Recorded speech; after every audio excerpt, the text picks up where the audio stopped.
حدوتة النهاردة هي واحدة من الحواديت اللي الجمهور بيحبها عشان اللعيب ده ما بخلش بنقطة عرق للفريق.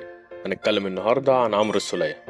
بدأ السولية لعب الكورة وهو عنده 9 سنين في بلدية المحلة، وبعدها على الإسماعيلي وهو عنده 11 سنة، وظهر لأول مرة مع الفريق الأول موسم 2008-2009، وفضل مع الإسماعيلي لحد 2015.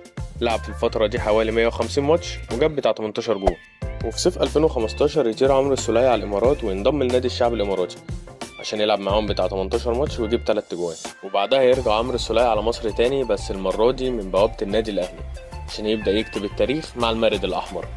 ومع الأهلي لعب عمرو السولية أكتر من 300 ماتش في جميع البطولات وسجل بتاع 28 جون، بس أهمهم الجون بتاع نهائي القرن.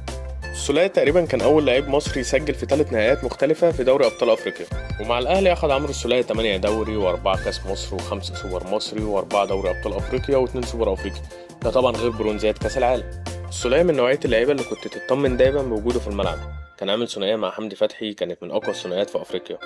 السولية كان قائد بمعنى الكلمة، من أول يوم لآخر يوم ليه في النادي الأهلي ما سمعناش إنه عمل مشكلة واحدة، دايما ملتزم وقلبه على النادي. بس خلاص تخلص حدوتة عمرو السولية مع الأهلي، بس هيفضل جزء من تاريخ النادي وهيفضل دايما في قلوبنا. كلنا بنتمنى له التوفيق مع سيراميكا ويقدم معاهم مردود كويس. وبس كده لحد هنا أكون خلصت حدوتة عمرو السولية.